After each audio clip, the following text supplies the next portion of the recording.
말씀은 예수님의 영광스러운 사건이지만 또 예수님이 어떤 분인지를 우리에게 보여주는 아주 전환점이 되는 중요한 이 말씀입니다. 그래서 이 말씀을 보면서 예수님이 누구신지 또 그분이 이것을 보여주시는 목적이 무엇인지 우리가 잘 깨닫기를 원합니다. 네, 마태복음 지금 17장 우리가 이걸 읽었는데요. 이것을 또 이해하기 전에 먼저 16장에서 어떤 일들이 있었는지를 살펴보는 것이 중요할 것 같아서 먼저 16장을 한번 살펴보겠습니다. 16장에 보면 예수님께서 제자들과 함께 이제 빌립보 가이사랴 지방에서 제자들에게 묻습니다. 사람들이 나를 누구라고 하느냐라고 물을 때에 더러는 세례 요한, 더러는 엘리야, 어떤 은 예레미야, 또한 선지자 중에 하나라고 합니다. 이렇게 이야기를 할 때에 예수님께서 제자들에게 물으세요. 그러면 너희들은 나를 누구라고 하느냐?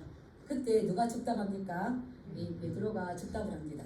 주는 그리스도시요 살아계신 하나님의 아들이십니다. 이 대답이 예수님께서는 굉장히 기뻐하셨어요. 그래서 이 베드로를 칭찬을 하시죠. 바요나 시몬아 내가 복이 있도다. 이를 내게 알게 하니는 혈육이 아니요 하늘에 계신 내 아버지시니라. 이렇게 칭찬하시고 난 다음에 예수님께서 기다리셨다는 듯이 이때로부터 예수님의 고난당할 것을 말씀하시는 거예요. 우리가 한번 살펴보겠습니다. 베드로가 아주 멋지게 신앙 고백을 했습니다. 그런데 신앙 고백을 받자마자 왜 예수님은 다른 말씀을 하지 아니하시고 내가 이제 예루살렘에 올라가서 고난을 받을 것이라고 왜 말씀하셨을까요? 예수님께서 십자가 사건을 통하여 우리를 구원하실 것인데 이것은 예수님이 어떤 분인지 정확하게 알지 못하면 예수님이 왜 죽으셔야 하는지를 결코 이해할 수가 없는 것입니다. 그래서 이 베드로가 예수님이 하나님의 아들이시고 그분이 그리스도이십니다. 이 고백 위에 이제 예수님이 십자가 신앙을 세우기를 원하셨죠. 당시의 유대인들과 제자들은 예수님을 어떤 메시아로 생각했냐면 로마의 압제에서 그들을 해방시켜줄 정치적인 메시아로 생각했습니다. 그런데 예수님은 그들의 생각과 전혀 반대의 일들을 하실 건데 이 신앙 고백이 너무 중요하죠. 그런데 뒤에 말씀을 보면 이 신앙 고백이 또 다가 아님을 알 수 있어요. 그래서 예수님께서 이제 내가 어떠한 길을 가야 될지 나의 비밀을 제자들하고 나눠도 되겠구나 하는 마음에 내가 이제 예루살렘 올라가면 사람들에게 잡혀서 많은 고난을 받고 죽을 것이고 그리고 또 제3일 만에 살아나야 할 것이다 라고 말했을 때에 이 베드로가 어떻습니까? 예수님을 붙잡고 막 항변합니다. 제자들은 다 충격을 받았어요. 왜냐하면 아까도 말씀드렸지만 제자들은 메시아, 승리하는 메시아로 예수님을 따라다녔는데 예수님은 내가 올라가서 많은 고난을 받을 것이고 십자가에서 죽을 것이라고 하니까 지금 우리는 그 사실을 알지만 그때 당시 예수님을 3년 동안이나 모든 것을 버려두고 자식의 생업도 버려두고 또 가족도 버려두고 3년 동안이나 예수님을 따라다녔는데 나는 가서 죽을 것이다 이렇게 했을 때 제자들의 마음은 어떻겠습니까? 큰 충격이었겠죠. 큰 충격이어서 이 베드로가 막 항변하는 겁니다. 이 항변하다는 거는 예수님을 막 붙잡고 꾸짖고 예수님을 책망하는 거예요. 이 제자가 선생을 막 책망하는 거예요. 그래서 그리 마옵소서 결코 이런 축배에 미치지 아니할 겁니다. 그런 거죠. 그런데 참 성경을 보면 참 재미가 있습니다. 이 베드로의 실수, 제자들의 실수가 뭘까요? 내가 예루살렘 올라가면 고난받고 죽을 것이다 라는 거에만 꽂혔어요. 부정적인 말에 꽂혔어요. 근데 예수님께서 말씀하시고자 하는 그 핵심은 뭡니까? 내가 3일 만에 다시 살아나야 할 것이다. 우리도 마찬가지죠. 말씀을 끝까지 또 대화할 때에 끝까지 이해하지 못하고 부정적인 게 박히면 꽂히면 그것을 이야기하는데 이 예수님의 제자들도 참 이렇게 재미가 있어요. 그래서 내가 고난받고 죽을 것이다. 여기에 그냥 이 생각이 크게 멈추다 보니까 그 뒤에 하나님께서 우리에게 무엇을 주실 것인지 그 뒤에 예수님께서 어떻게 하실 것인지를 바라보지 못하는 거예요. 우리는 하나님의 말씀을 끝까지 인내함을 읽으시고 끝까지 묵상하시고 그 말씀을 잘 이해하시기 축복합니다. 그래서 예수님께서 이러한 16장의 일이 있는데 3년 동안 예수님을 따라다녔지만 아직 그 예수님을 제자들이 이해하기에는 부족해요. 그래서 예수님은 이제 새로운 경험을 그들에게 주시는데 그들을 데리고 높은 산에 올라갑니다. 여기 1절에서 6일 후에 이렇게 나온다는 건 그렇게 서로 항변하고 또 예수님께서 말씀하셨던 그 일이 있고 난 6일 후에 예수님께서 베드로와 야고보와 요한을 데리시고 따로 높은 산에 올라가셨습니다. 예수님의 제자는 12명인데 예수님께서 중요한 순간들마다 누구를 데리고 다니십니까? 베드로, 야고보, 요한을 데리고 다니시죠. 그래서 예수님 안에서도 이 핵심 멤버가 있는 것을 알 수가 있어요. 그래서 나중에 베드로, 야고보, 요한은 초대교회의 아주 핵심 인물들이 되는 거죠. 근데 왜 3명을 데려갔을까요? 제가 참 궁금했어요. 예수님이 중요한 순간들마다 이 베드로, 야고보, 요한 3명을 데리고 다니는데 왜 3명을 데리고 다니실까? 우리가 신명기를 읽었지만 신명기 19장 15절에 이런 말씀이 있어요. 너희가 어떤 일이 있을 때에 한 증인으로 할 것이 아니요 2 증인으로나 또는 3 증인의 입으로 그 사건을 확증할 것이며 예수님께서 메시아적인 일을 했을 때에 한 사람 또 너무 많이 데리고 가면 그 일이 방해가 받겠죠. 그래서 왜 3사람을 데려갔다고요? 예수님의 신적 신분, 신적인 일을 했을 때에 그래서 증인을 세우기 위해서 최소한 2명, 3명을 데리고 갔죠. 그래서 베드로는 나중에 베드로후서 1장 16절, 18절에서 이 변화산에서의 그 목격한 것들을 이렇게 기록을 해놔요. 우리 주 예수 그리스도의 능력과 강림하심이 너희에게 알게 한 것이 교모의 만든 이야기를 따른 것이 아니요 우리는 그의 크신 위엄을 친히 본 자라. 그러면서 이 증인의 삶을 살죠. 그렇다면 하나님의 가까이 나가고 더 큰 은혜를 받았다면 그것은 우리에게 무엇으로 연결이 될까요? 따라합시다. 사명으로 연결된다. 증인으로 연결된다. 내가 더 크신 사랑을 받고 더 크신 은혜를 보고 더 큰 것을 체험했으면 그냥 그대로 끝나면 안 돼요. 베드로, 요한, 야고보가 야고보는 최초의 제자들 중에 순교자가 되었죠. 그런 것처럼 그 사명의 무게가 다르죠. 근데 예수님께서 이 3명의 제자들을 데리고 높은 산에 올라가셨는데 아주 뜻밖의 일이 벌어집니다. 2절 말씀을 보면 그 얼굴이 해같이 빛나며 옷이 빛과 같이 휘어졌다라고 되어 있어요. 우리 2절 말씀 한번 읽어볼까요? 시작. 그들 앞에서 변형되사 그 얼굴이 해같이 빛나며 옷이 빛과 같이 휘어졌더라. 아멘. 이 사람이 상상할 수 없는 전혀 이 얼굴은 너무나 빛이 나고 옷까지 광채가 나는 이 모습이죠. 이때 예수님 당시에 유대인들은 이제 우리 이 우주를 세 곳으로 이렇게 나눴어요. 그래서 3개로 구분했는데 우리는 보이는 하늘과 이 땅에 살고 있지 않습니까?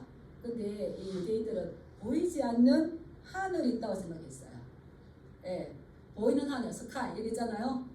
근데 보이지 않는 하늘이 있을까요? 없을까요? 잘 모르겠지만 유대인들은 보이지 않는 하늘이 있다고 생각했습니다. 근데 보이지 않는 하늘에는 누가 살까요? 하나님이 계시고요. 천사가 있습니다. 그래서 유대인들은 그 천사들이 해같이 빛나고 그 천사들은 광채가 나는 것입니다. 예수님 부활하시고 난 다음에도 이 천사를 보고 막 놀라는 장면 나올 때에 번개같이 빛나고 막 흰옷이 광채가 나고 이렇게 나오잖아요. 그래서 우리 예수님도 우리도 나중에 하나님 나라에 가면 의인들이 해같이 빛날 것이라고 말씀하셨습니다. 우리의 미래의 모습이 좀 있습니다. 마태복음 13장 43절에 보면 그때의 의인들은 자기 아버지의 나라에서 해와 같이 빛나리라. 귀 있는 자는 들으라. 이렇게 말씀하셨어요. 그래서 하늘에 하나님과 천사들이 있는데 그때의 의인들은 하나님의 나라에서 해같이 빛나리라. 하나님과 천사와 또 누가 있을까요? 의인들이 있어요. 그러면 우리가 예수님 믿고 죽고 최후 심판을 거치고 나면 어디에 갈까요? 천상에 갑니다. 하늘나라에 갑니다. 그때에 우리 얼굴도 해와 같이 빛날 줄 믿습니다.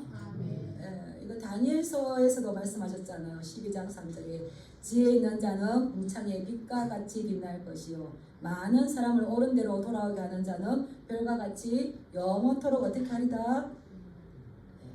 그렇다면 이 천상의 모습이 빛나고 광채가 나는 건데 예수님의 얼굴이 해같이 빛나고 예수님의 옷이 빛이 나는데 너무 희어졌더라 이렇게 한다면 지금 예수님은 어디에 존재하는 겁니까? 천상의 존재. 천상의 존재로 이들에게 나타났다는 것입니다. 근데 이 말씀은 예수님께서 약속하셨던 예언의 성취이기도 해요.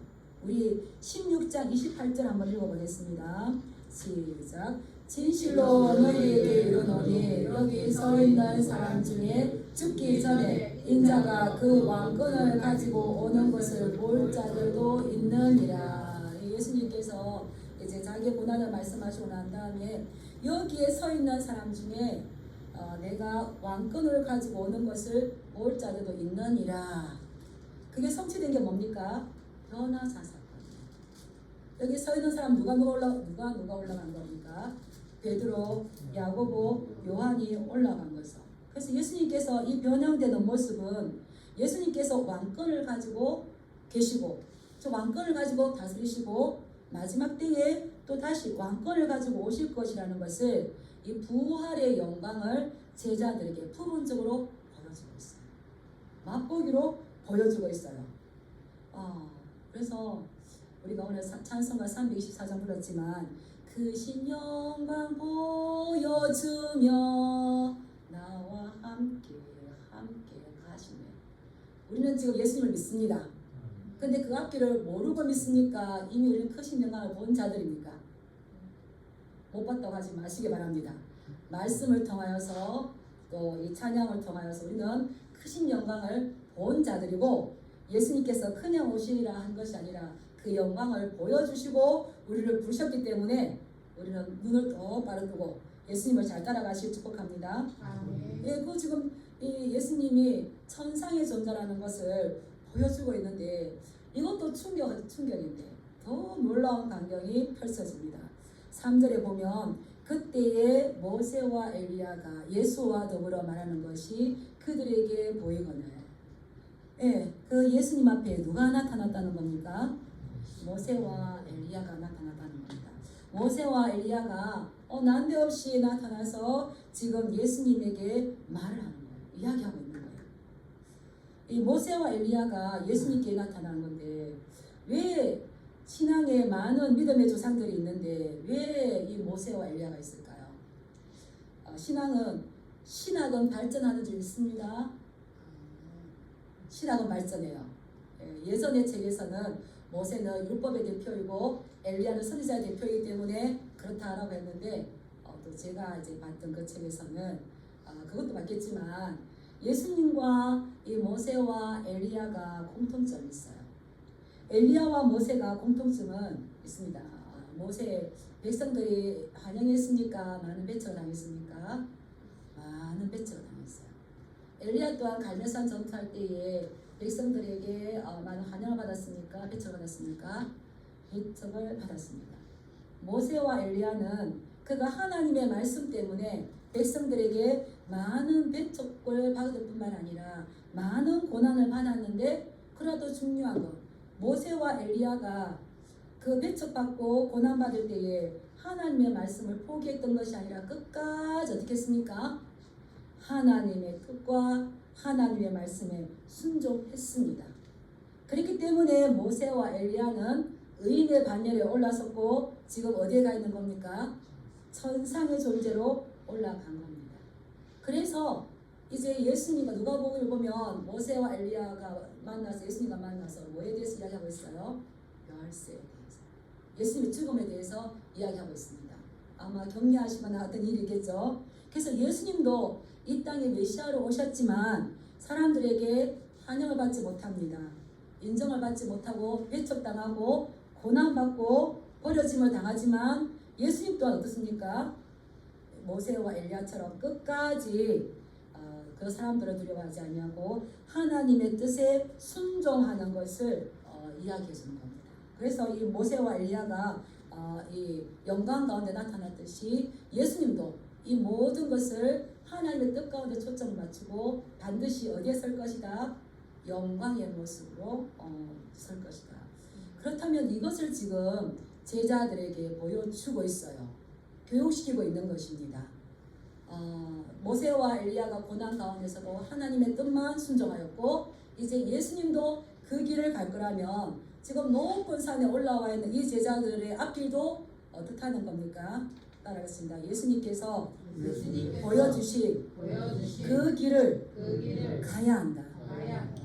그 길을 가면 모세와 엘리야가 영광 가운데에 천상의 존재가 돼서 그들 앞에 나타났듯이 제자들 또한 미래에 어떤 모습이 된다는 겁니까? 영광의 존재가 된다면 오늘날 우리에게도 말씀하는 거죠. 그러하기 위해서 예수님은 내가 예루살렘 올라가서 고난받고 죽임을 당할 것인데 그들이 들어야 될 소리는 그 뒤에 3일 만에 부활해야 할 것이다. 이런 거죠. 따라했습니다. 예수님께서는 3일 만에 부활하셨습니다. 부활하셨습니다. 살아계신 예수님이십니다. 우리가 어떤 문제에 봉착하면 크게 딱 봉착해서 눈이 딱 멀어버려요. 그런데 눈을 열어서 그 과정만 보는 것이 아니라 결과를 잘 보시기 바랍니다.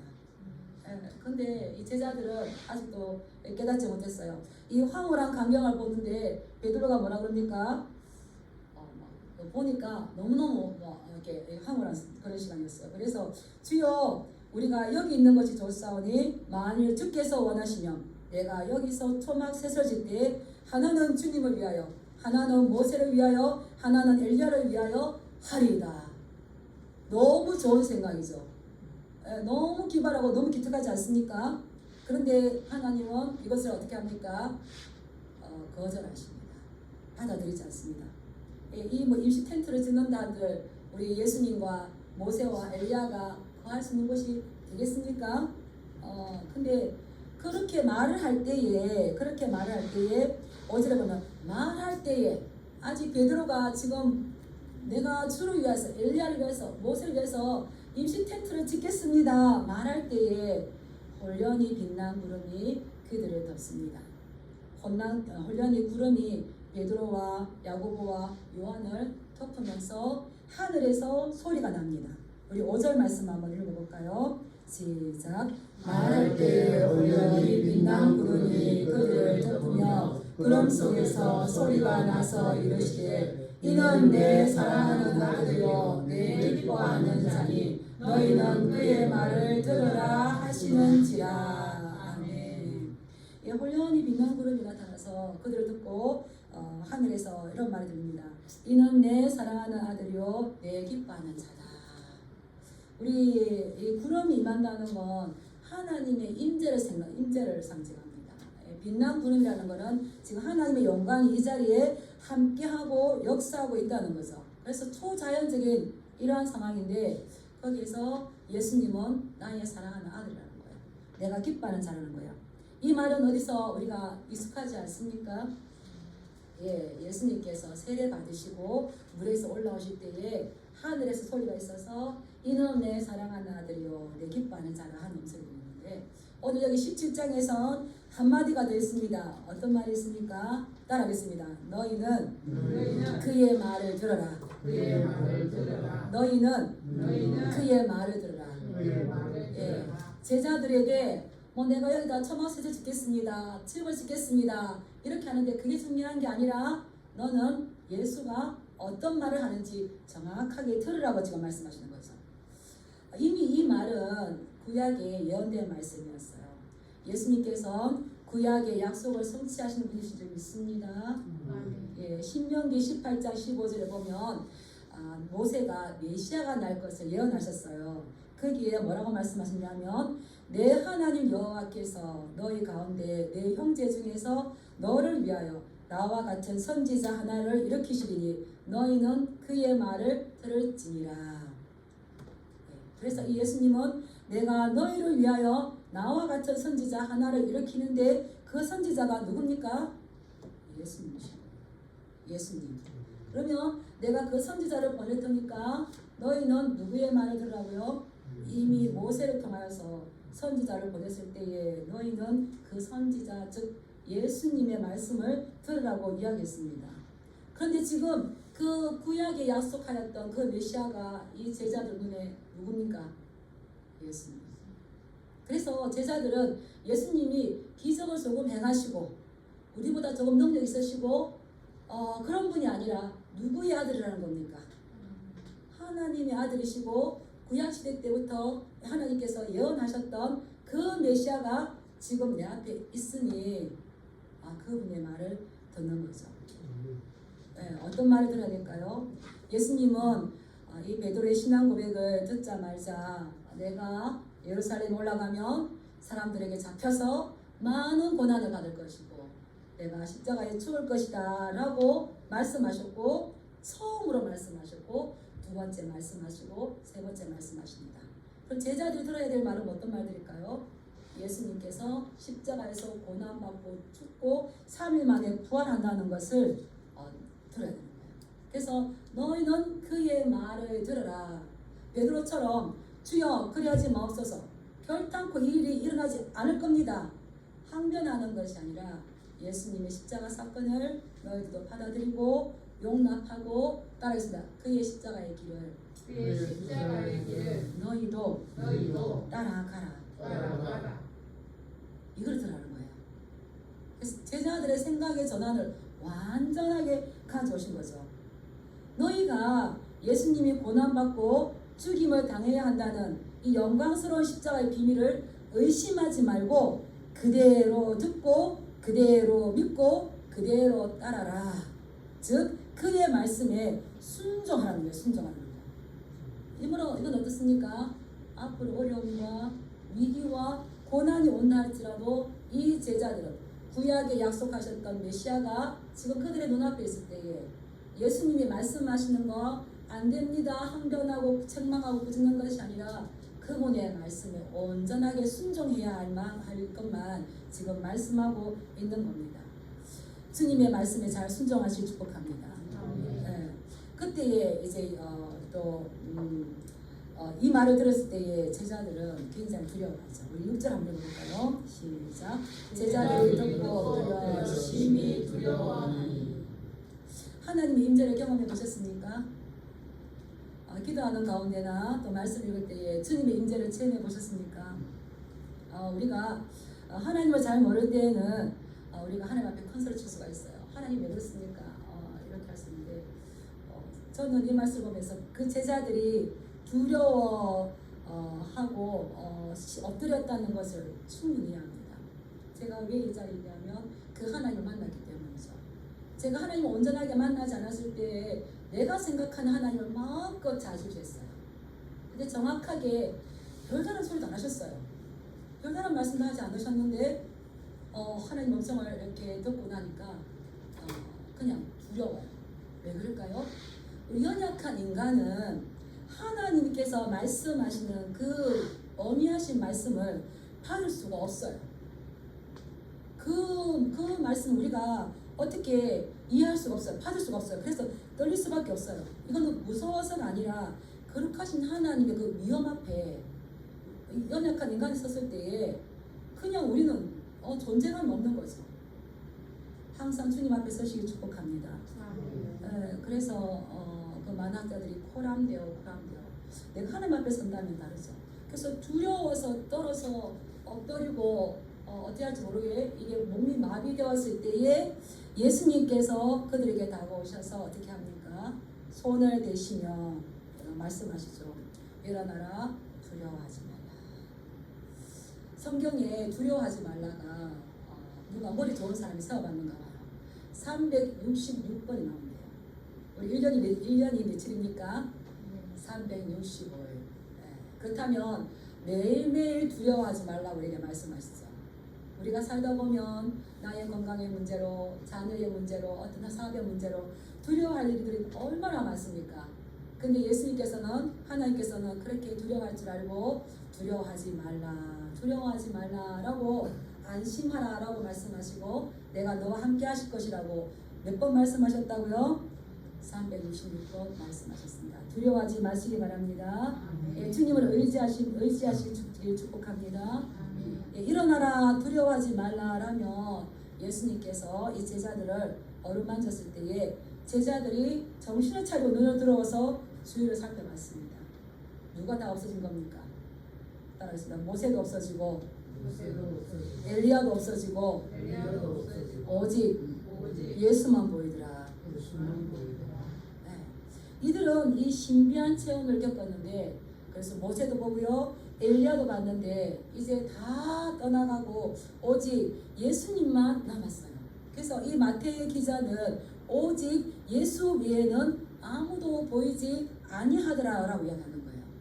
그렇다면 제자들이 지속적으로 믿고 의지하고 따라갈 한 분은 누구밖에 없는 겁니까? 예수님. 근데 예수님은 다 떠나갔는데 왜 예수님 홀로 남으셨을까요?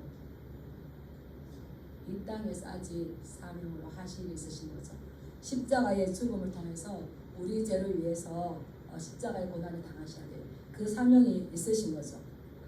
예수님은 천상의 존재이지만 이 땅에 그 천상의 존재로 머물지 아니하시고 그 천상의 영광을 십자가의 고난, 십자가의 죽음으로 가지고 가신 분이십니다.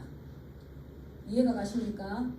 우리는 신비의 자리, 영광의 자리에 있으며 거기에 머물기를 원하는데 예수님은 그 영광스러운 모습을 그것을 가지고 어디로 가시는 겁니까? 십자가의 고난, 십자가의 죽음의 자리로 가지고 가시듯이 너희는 그의 말을 들으라고 하는 건 우리 또한 어디로 가야 되는 겁니까? 복음 때문에 고난의 자리와 십자가의 자리로 가야 될 줄 믿습니다. 목사님 무슨 말입니까? 예수님께서 다 우리에게 자유를 주셨기 때문에 우리는 풍부하고 잘되고 형통해야지요. 그러는데 하늘에서 음성이 뭐라고 들려요? 내가 보낸 선지자의 말, 그의 삶, 그의 말을 따라가라고 하는 겁니다. 십자가의 길은 수치와 실패의 자리입니다. 그런데 예수님은 이 십자가의 자리를 뭐라고 하셨냐면 한번 따라하겠습니다. 영광의 자리다. 여러분들은 고난받는 걸 기뻐하십니까? 안 당하고 싶죠. 고난이 오면 너무 싫잖아요.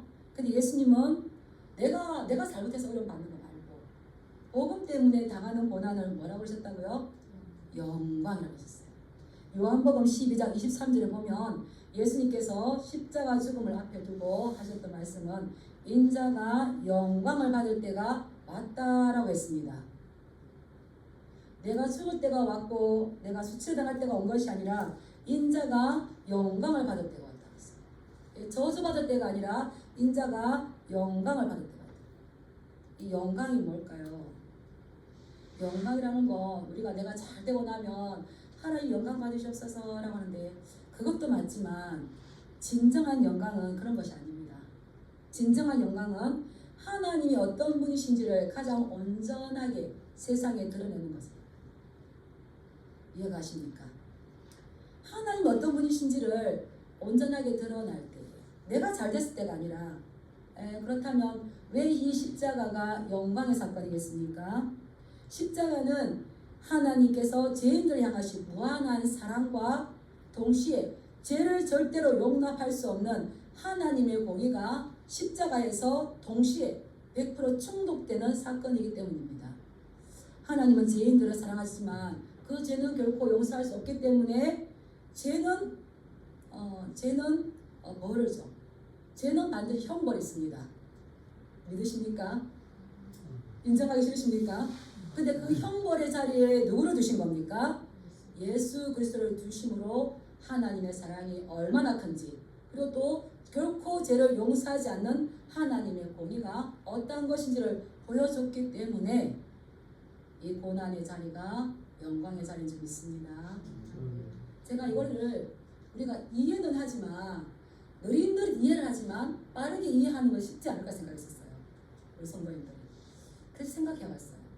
제가 만약에 자녀가 있는데 그 자녀가 어려움을 자꾸 피해가요.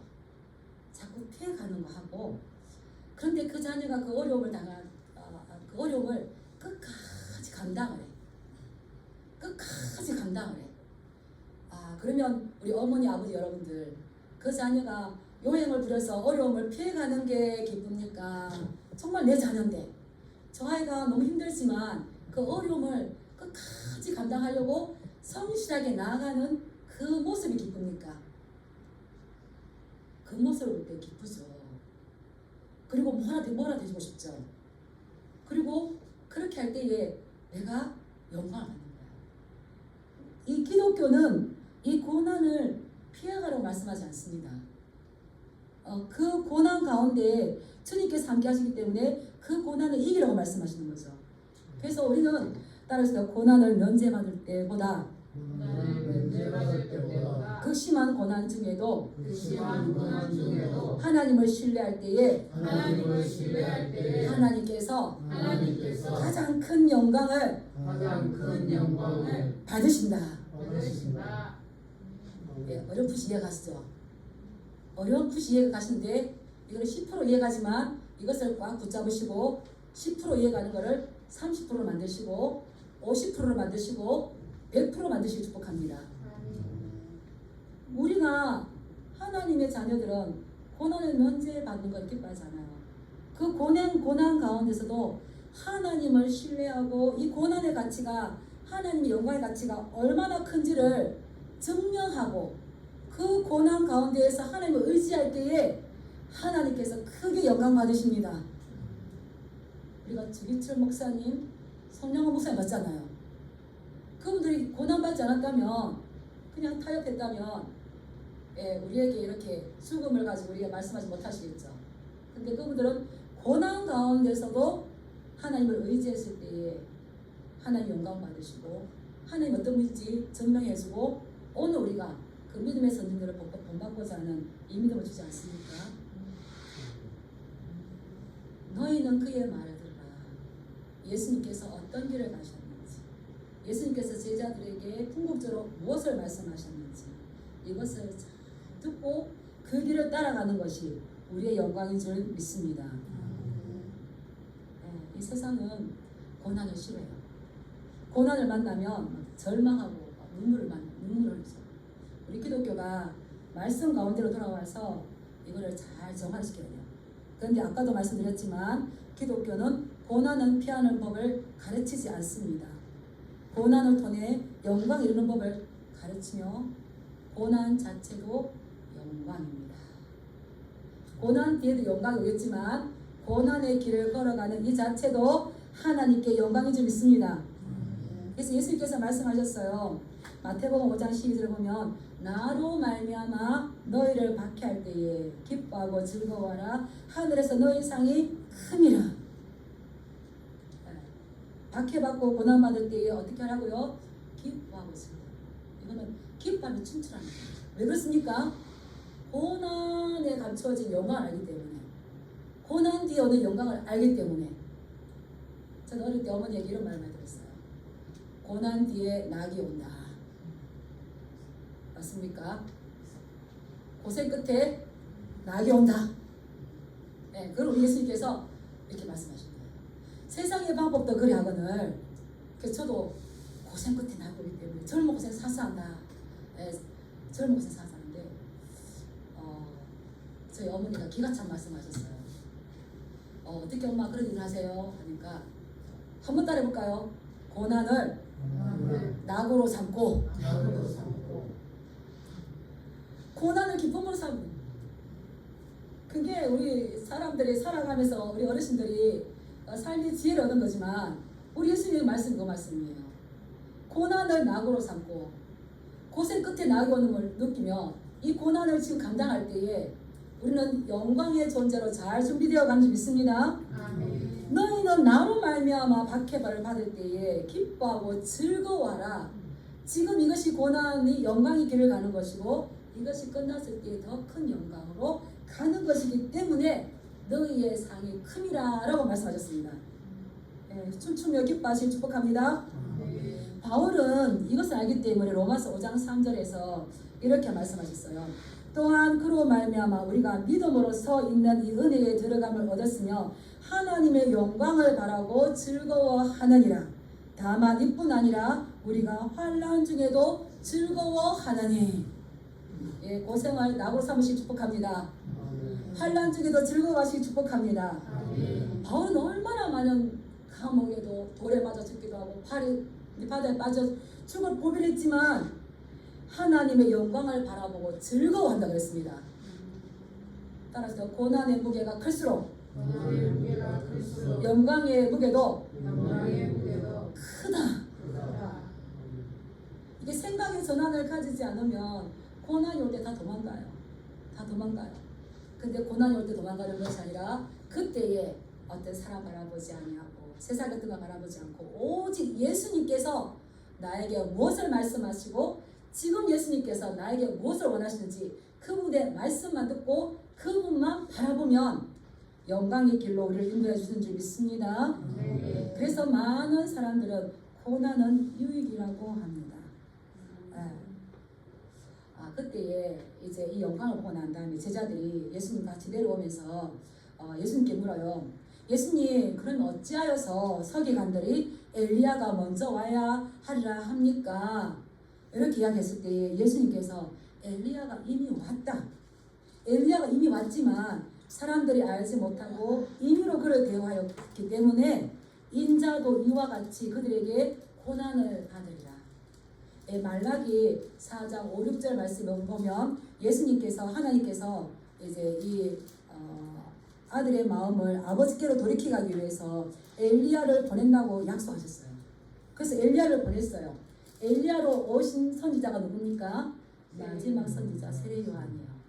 그래서 그가 이 아들의 마음을 아버지께로 돌이키지 아니하면 내가 와서 그를 저주로 그 땅을 칠까 하노라.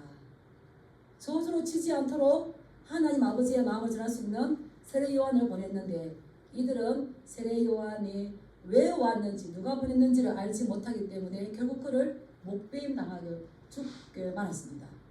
그리고 세례 요한이 예수님보다 앞에 와서 누구를 증언했습니까? 예수님을 증언했어요. 생각해 보겠습니다. 세례 요한이 왜 왔는지를 알지 못하는 사람들이 세례 요한이 증언하는 예수에 대해서 알까요? 모를까요? 모르기 때문에 인자도 고난을 받을 것이죠. 그럴 때에 제자인 너희들은 누구의 말만 들으라고요? 예수의 말. 우리도 마찬가지입니다. 사람들이 교회 다니는 사람 잘 몰라줘요. 아버지를 모르고 말씀을 모르니까 임의로 들었다 놨다 멸시했다 저러겠다 합니다. 근데 그 환경에 우리가 따라가는 것이 아니라 나를 사랑하는 자는 내 계명을 지키지. 어렵게 힘들 때마다 우리는 어디로 돌아가야 될까요? 말씀으로 돌아가야 됩니다. 그 예수님의 삶을 우리는 따라가는 것이 예수님의 영광에 동참하는 것입니다. 따라하겠습니다. 너희는 그의 말을 들으라. 이것이 우리의 능력이고요. 이것이 우리의 힘이고요. 이것이 우리가 앞으로 나아갈 길인 것을 아시고 어렵게 될 때에 기뻐하고 즐거워하며 우리 영광의 길을 걸으며 마침내 영광의 존재들이 다 되시길 축복합니다. 그래서 이 땅에서 얼굴 볼 뿐만 아니라 천상에서도 함께 영광의 자리에 함께하길 축복합니다. 네, 기도하겠습니다.